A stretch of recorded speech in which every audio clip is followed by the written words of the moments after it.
Lance Armstrong, great cyclist, and he recognized that all of the things that happened in cycling for him came down to one thing, and that was the practice. And what he was asked when he retired what he would miss most about cycling, he said it's the practice. Transmutation is a fun concept, but it's something that really is, it's simple, and it's something we deal with every day. We may not even realize it. So for instance, if I really want a drink, and it just happens that I have $1, I can turn this dollar bill into this drink. Economics of current inflation aside. But it comes down at the beginning to a desire and understanding what our desire really is. If our desire is to have this drink, I've got to ask myself, what do I really, truly desire? Is it the taste of this 0 sugar Sprite? Is it the fact that I am really, really thirsty? Is it the fact that I will look so cool walking around town holding this, that people will just want to be my friend? What is the real desire? What is it we truly want to have? And until we know that, there's nothing to try and transmute. This dollar is useless until there's something that I want to use it for. And this drink could be something critical at some point for us. And just to share my own experience of that, I was one time giving a sales presentation to a group of executives. And in the middle of this presentation, I had that, that tickly spot you get in your throat where I just could not speak. And I was struggling to say anything. And I finally had to say, sorry, do you have anything I can get to drink for a second? And they apologized that there was nothing close by. What made it somewhat funny is I was actually meeting with Pepsi Cola at the time, and they had no drinks around there. They did have a drinking fountain down the hallway. But I had a strong desire in that case to satisfy this tickle in my throat. And I had to ask for help from them to see where I could get that. So when we're looking at transmutation, and we talk about sex transmutation because within all of us is a strong drive of sex. And how can we turn that into something that we truly want? And that begins, again, with what do we truly want? And I've used this drink analogy, but I'm going to change to a slightly different analogy here. Let's say that you truly want a car. Well, you have to stop and say, why do I want that car? Is it because I need transportation to get from point A to point B? Is it the utility of transporting some object or item? Is it the status of having that particular car?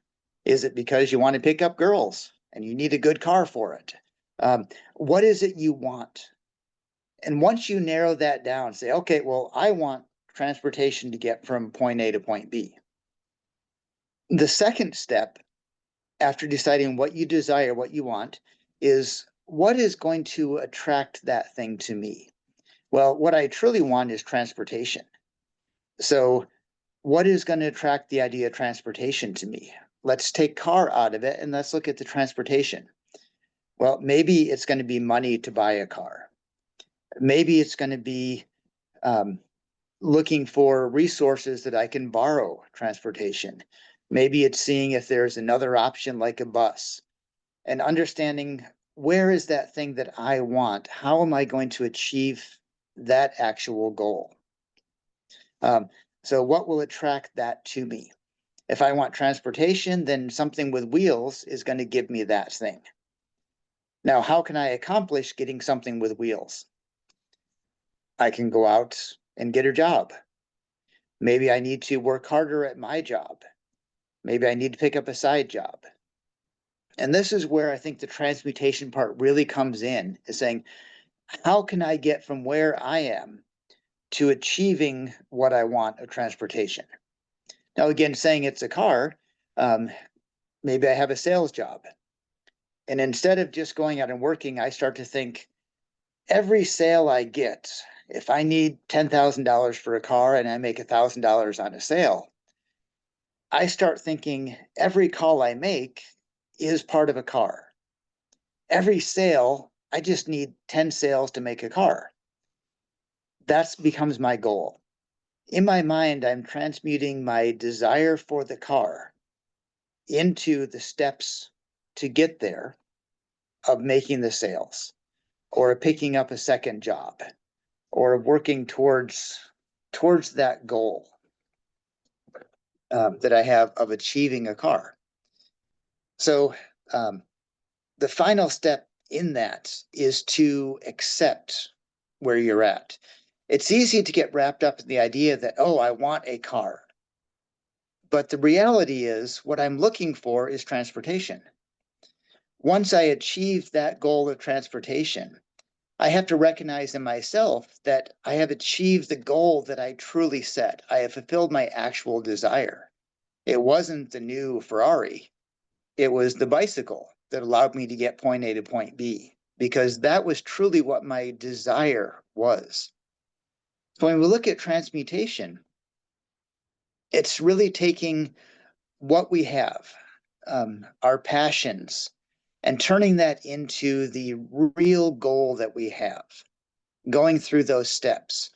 And I think one of my favorite examples that illustrates that is from Lance Armstrong. Sorry, it took me a second to remember his name.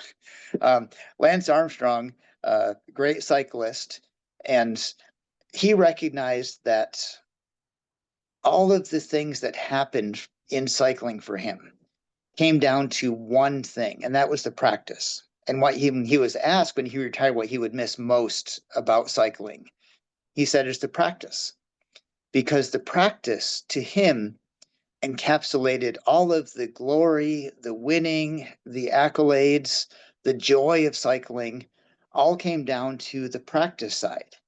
So rather than being caught up in, oh, I want to win, he recognized that putting his effort, all of that desire into the practice is what carried him through to achieve every other goal he had.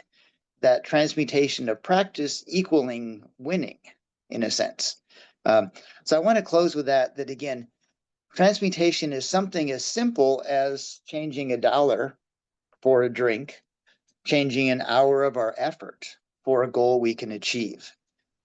So what is it you truly want to have? Not the shiny end result, but the true inner desire with it. What will attract that to me, and how can I accomplish it? And then realize that you've accepted it. You've accomplished it, and accept that thing.